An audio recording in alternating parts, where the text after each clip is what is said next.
Welcome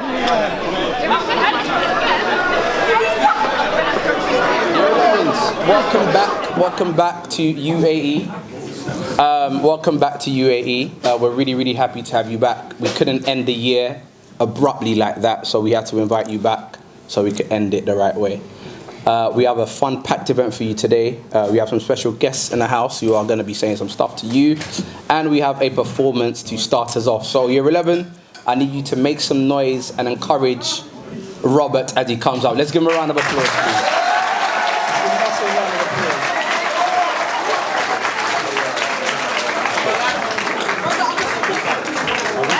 I'll be fine. You good? Good, bro. I'm good. Don't worry.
One, two.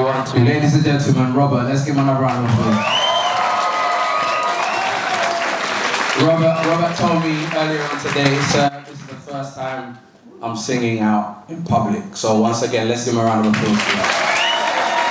Okay. A graduation ceremony wouldn't be complete without hearing from our amazing principal. So year 11s, I know you remember how to encourage and put your hands together. Let's make some noise for our principal, Mr. Taylor. Let's give him a round of applause. Thank you.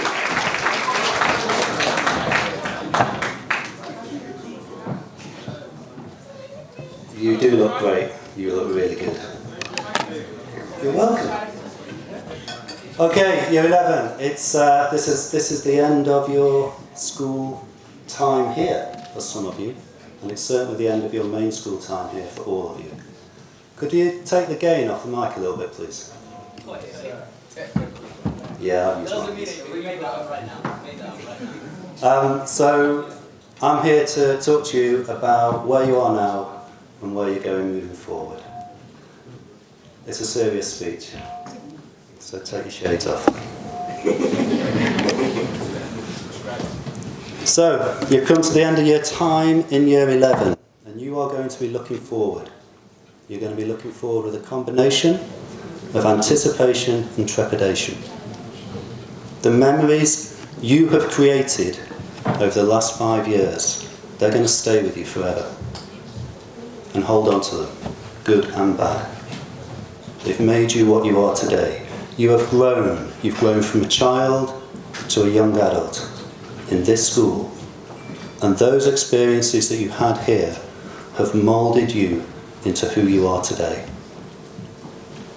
As you take your next steps, you get greater freedom and the exciting prospect of defining yourself and building the future that you want. But, to misquote Spider-Man, with greater freedom comes greater responsibility. You are going to live with the consequences of the small, everyday decisions and interactions that you have with others, as well as the big decisions that are going to shape the rest of your life. So I want you to give some considerations, I want to give you some considerations to guide you on this journey. Have big dreams, have big dreams, have big ambitions. Be determined and be brave. This school should, if we've done our job right, have given you the resilience to take the inevitable knockbacks that will come your way. That happens to everyone. Things worth having don't come easily. Don't be afraid to fail. Reflect on your mistakes and learn from them, but persevere. Heed the words of Samuel Beckett. Ever tried, ever failed, no matter, try again. Fail again, fail better. And if you don't like Samuel Beckett, listen to Michael Jordan. I failed over and over and over again in my life, and that is why I succeed. So don't be afraid to fail. So, cast your net wide. Have a go at something you have never done before. And be courageous. Particularly, be courageous about meeting people. Don't just stick to friends who are like you. As you move on to sixth form, either here or somewhere else, college, university or work, you are going to come into contact with people from a wider range of backgrounds. Some of them might even talk like me. Reach out and listen to them. Their experience is valid. They will show you different ways of thinking and different ways of being that will enrich your life. Don't just stick to what you know and who you know. And the more people you make an effort to get to know, the more perspective and empathy you will have, and the more connections you will have to help you get to where you want to go. You can't do it on your own. You need those connections. But don't lose touch with your family and friends. The people who know you the most are the people who care for you the most. Invest in your relationships with those who are close to you. They will sustain you. They will love you through the tough times in your life, and they are the ones that will be proud of you for your effort and for your achievements in the better times. Ladies and gentlemen, and I'm going to call you that now, you're no longer boys and girls. This is a time of expanding horizons, where your world is full of possibility. Never imagine that you are too small or insignificant to make a difference. I'm going to give you another quote from Edmund Burke. Nobody made a greater mistake than they that did nothing because they could do only little. And the last thing I want to say is, remember to be kind. Be kind whenever and wherever you can, as often as you can. It's what makes you human. I'm so proud of you. I'm welling up with pride for you. I'm proud of how you've grown through your time here at UAE. I'm proud of what you've become, and I'm proud of your determination for what you want to become. I wish you all the best for the future, whatever that might bring. Thank you. We have a live feed where your parents have been watching. Oh, it's right here. So, wow. Yeah, so it was a live feed, so most or all of your parents have been online. And this is not really my speech, or this is not my turn or whatever, but I think it's very important. It's been a journey, a whole 5-year journey, and without your parents' involvement and without all their contributions and all their support, we wouldn't be here today. So can you all just stand up? So if you could just turn around, year 11, stand up, and I want you to put your hands together for your parents right now.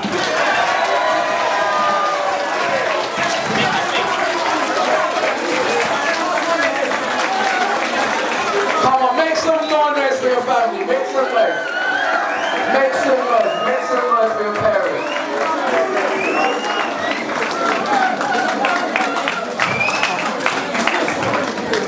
Okay, you can take a seat now, I didn't forget this person, but I felt it's only right to leave her till the end.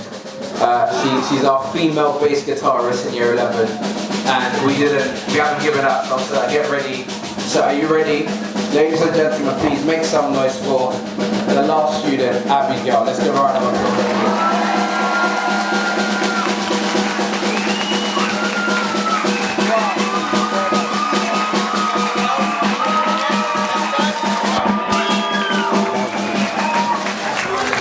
Okay, so now I get the privilege of inviting a young man who I heard about a couple of years ago, and I'm sure he's going to tell his story, so I'm not going to ruin it for you. He's a very big deal. He's a big deal. He's a big deal. Let's just say that. Did I say he's a big deal? That's the 4th time. I'm gonna stop already. So, ladies and gentlemen, when you hear his story and you hear what he's about and where he's had to come from to achieve what he has achieved, it will all make sense. So, year 11s for our special guest speaker. Please make some noise for Mr. Reggie Nelson. Let's give him a round of applause.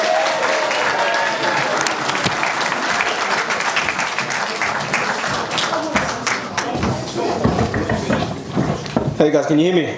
Yeah. I was sitting over there and I was just smiling the whole way through because you guys remind me of me when I was like 15, 16. So I want to give you guys another round of applause because you guys have made me proud.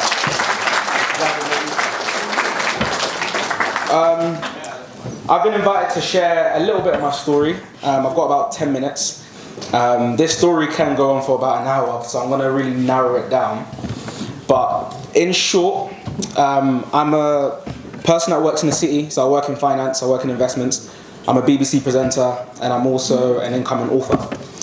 And my journey into where I am today wasn't always like that. I grew up on a council estate. I'm from East London. And someone kissed their teeth. Wow. It's alright, Reggie, I'm from East. Thank you, I've got protection. So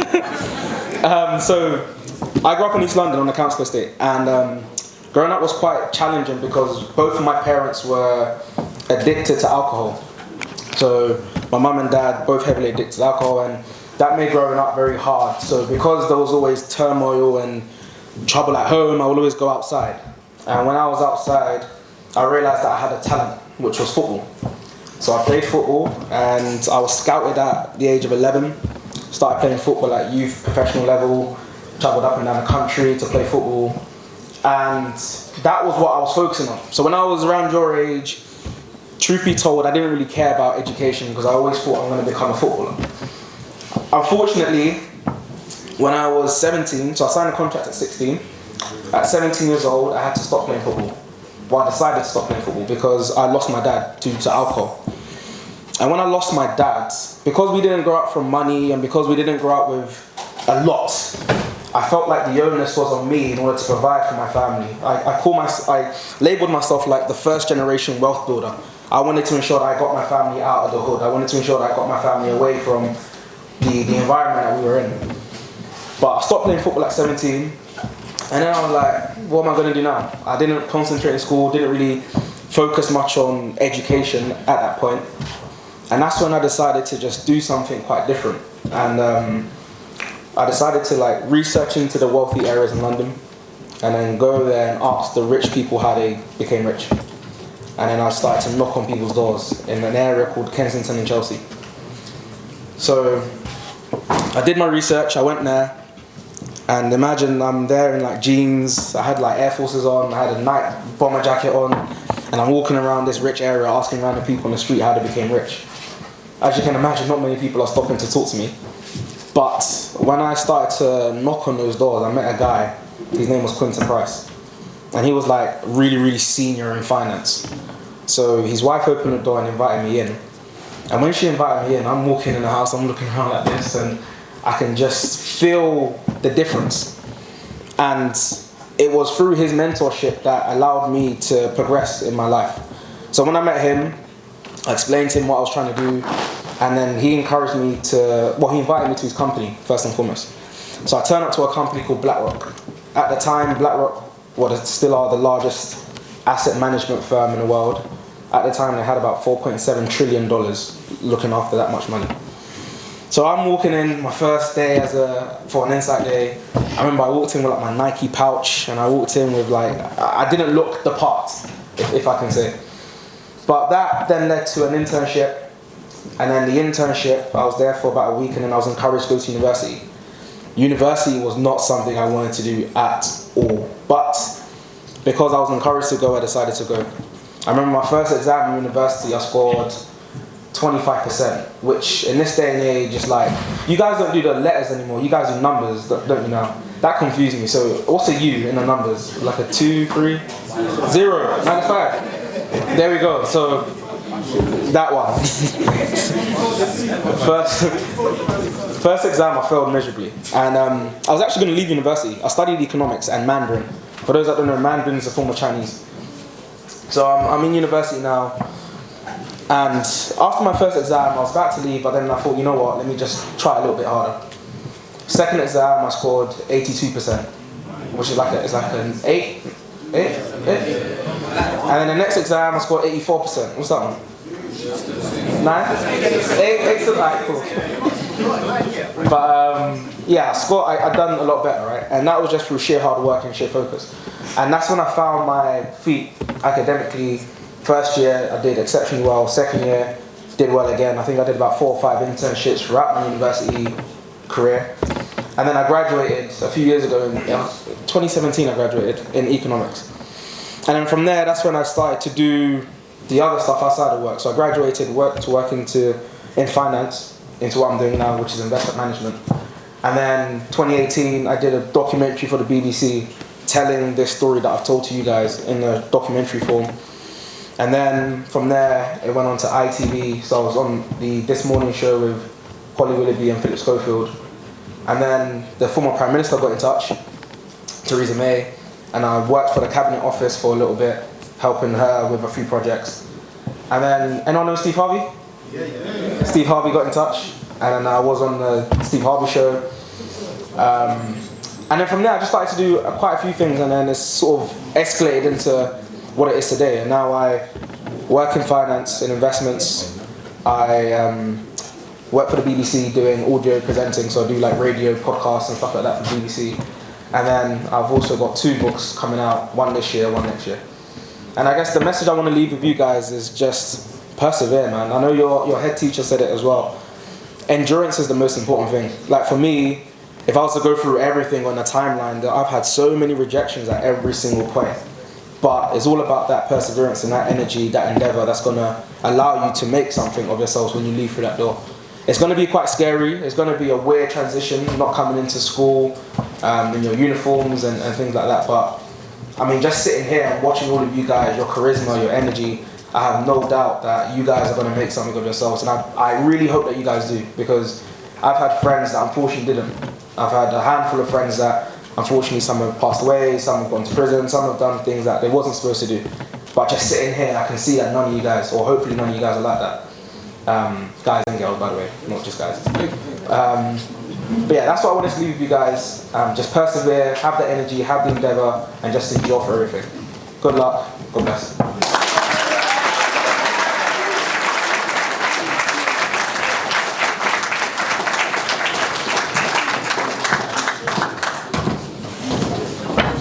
Year 11s, can you put your hands together again for Reggie, for his story?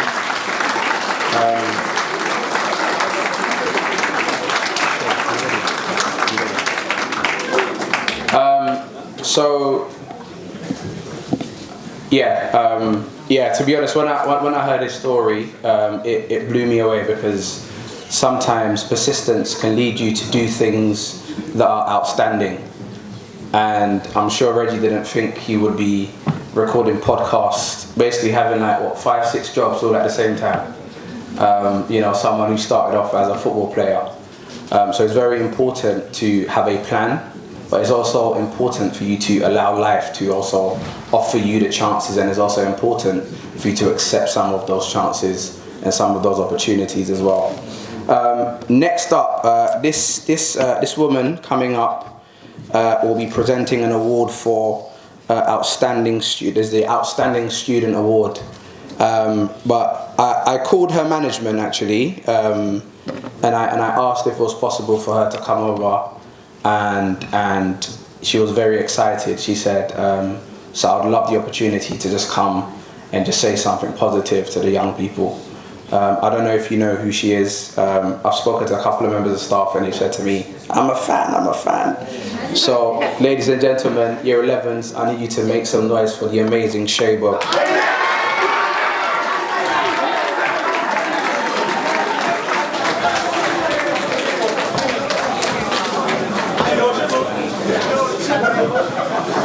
I just say something? What's up, everybody? I just wanted to say congratulations to all of you. What you have done, I want you to bear in mind, a lot of people have not done. During lockdown, you did your exams, so big up the teachers as well for adapting in this situation. You're from South London. So yeah, I was in year 11, I remember what it was like. I was actually a prefect. So I used to be bad, I used to get excluded, I've been through all of that, but then I became a prefect. I went to college, I went to university, studied social work, went and worked with the Grenfell Tower survivors. I was also a domestic violence and abuse advocate as well. So I just want you lot to know you can be anything you want to be. And a lot of people want to be musicians, footballers, same old, but that doesn't mean you shouldn't go through the education route. My education has helped me with a lot of things actually. My degrees have helped me, my diplomas have helped me, so I just want to say well done, and I wish you lot all the best in whatever route you want to take. So, clap for yourself.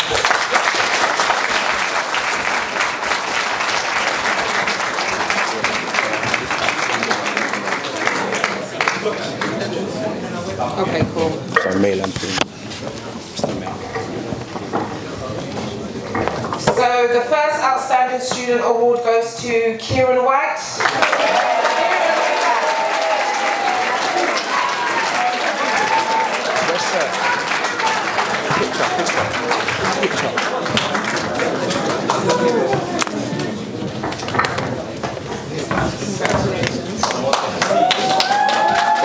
Turn around.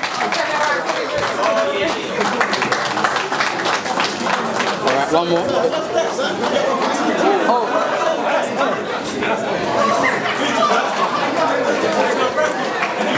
No. Don't worry about it. That's hard.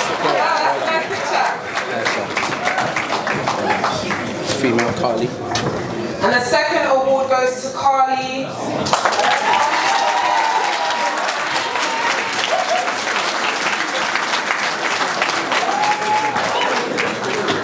Congratulations. Here you are. Let's get a picture.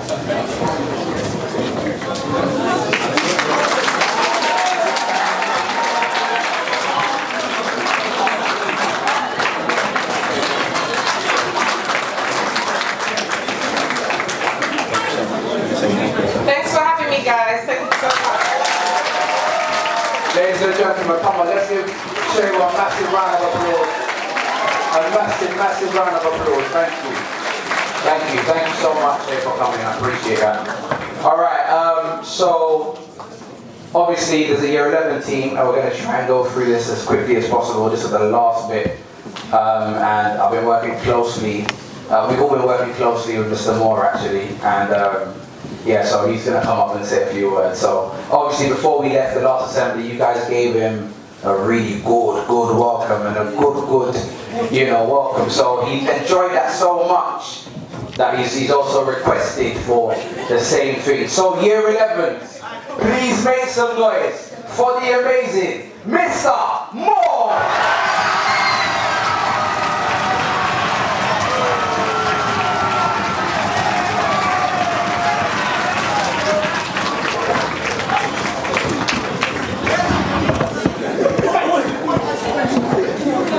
That isn't true, by the way. That is not true.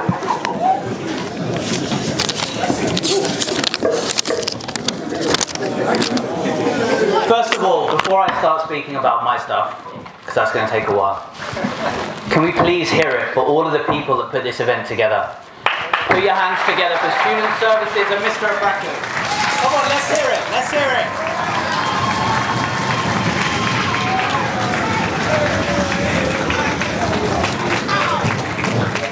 Thank you. Mine was louder though, isn't it?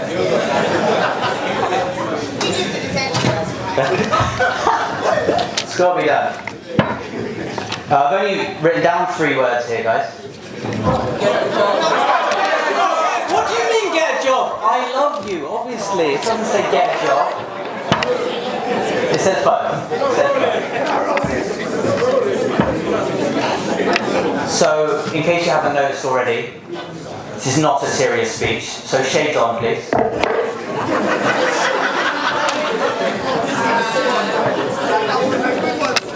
That was better than the reception is, I thought.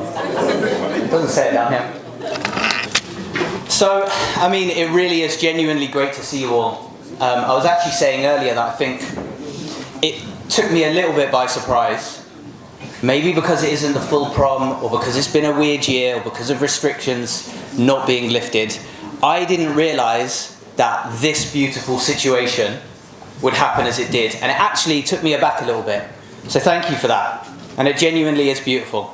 Everyone looks incredibly smart and grown up. Apparently shades and turtlenecks are the thing this year. Very, very, very impressed with that look.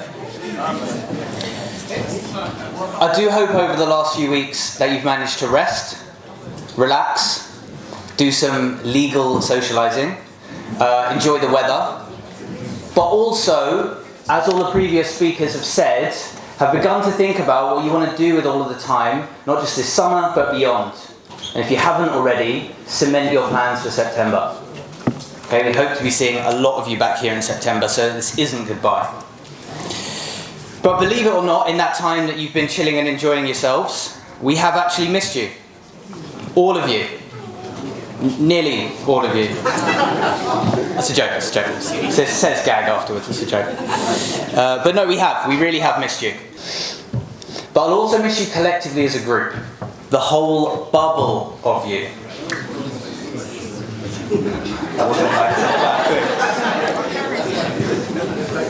Shall I break down to a ballad? For you guys, I doubt you'll be telling your grandkids that you did year 11 in a bubble rather than moving from department to department like normal. It's not really much of a story for you guys. But it was really, really intense and really, really unique. being on the same floor as each other each and every day was unprecedented and challenging, and you may not realise just how much. Okay? In fact, mine and Mr. Apraku's eyes have only just stopped twitching. Is yours stopped? Stopped last week, yeah? Yeah. Very intense experience. And you know, that caused trauma. As I've said to you before, we shared the trauma of that change and disruption, as well as the trauma from school closure. But I genuinely believe that you as a group of people will all be more resilient as a result of that. Now, resilience can be two things, and I saw both forms of resilience in you at times last year. Resilience can be hard strength like an iron rod.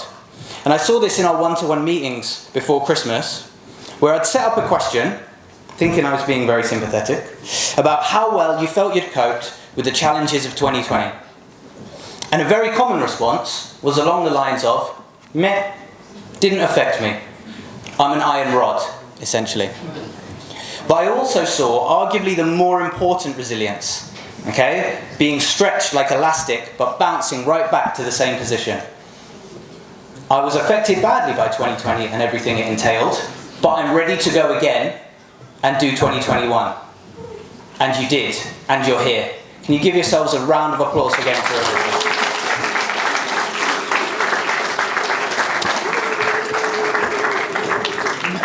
And when I said 2020, I think a lot of people presumed I was talking about school closure and the pandemic.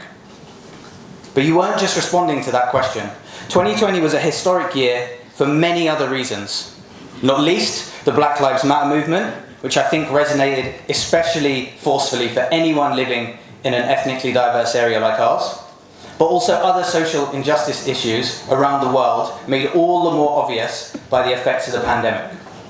And at your age, you might not directly think that affects you, but the wider background context was more challenging for you from halfway through year 10 all the way through to the end of year 11.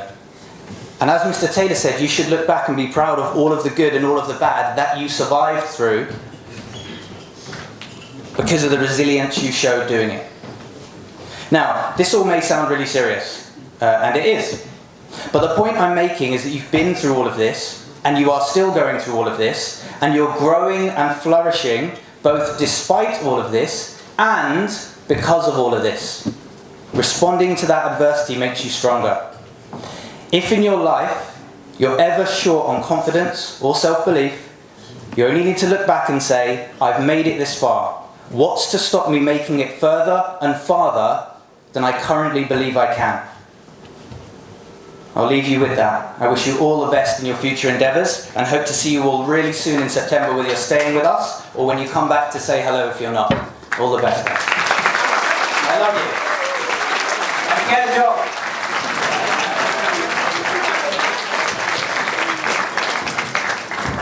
Wow, we're nearly there. I think everyone has said a lot, to be honest. So I'm not going to do my speech. What I'm going to do is a young lady went to her mum and complained about how hard life was. Once she, as she solved the problem, a new one arose. As she figured out something, a new problem came. The mother, looking at the daughter, felt so frustrated, she grabbed the hand of the daughter and took her to the kitchen. Hey, you cook for me today? No, that's not what happened. So in the kitchen, the mother boils 3 pots and takes a carrot and takes an egg and takes a coffee bean. And she places all of them in each pot. As they begin to boil, at some point she turns off the cooker and she takes out the objects. What the coffee bean had done was it had changed the colour of the water. What the egg had done was the egg was no longer soft inside, it was hard. What the carrot had done was the carrot has come out soft. And what the mother said to the daughter was, which are you? What kind of person are you? Are you a carrot? Are you an egg? Or are you a coffee bean? And then the mother says to the daughter, each of these three objects face the same adversity, boiling water, but they come out three different ways. The carrot went in hard, went in, solid, and it was coming out soft. The egg went in soft with a hard shell, came out solid, but the water was still water. The coffee bean went into the water, discolored the water, and still came out. So what I'm going to leave you with is, you will face adversity. Adversity will come. Struggles will come. We've already gone through a struggle. We've already gone through an adversity. In the words of my famous uncle Boris Johnson, this year has been an unprecedented year. A year of uncertainty. But what has been certain though, is that we've made it, we're here. So, in closing, you will go through adversity. You will go through struggles.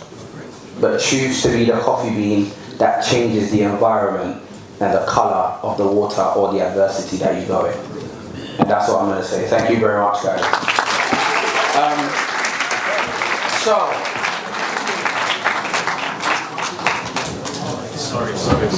Mr. Badu, hey! Okay, guys, I know earlier Mr. Moore said give thanks to student services and Mr. Apraku, but in all honesty, none of this would have been possible without this man here. He came to the school last year, the year before. He took you as a year group. He didn't have to. He chose to, sort of. And he's done remarkably well. So I want all of you to stand. No, I came with that. I can't do this anymore.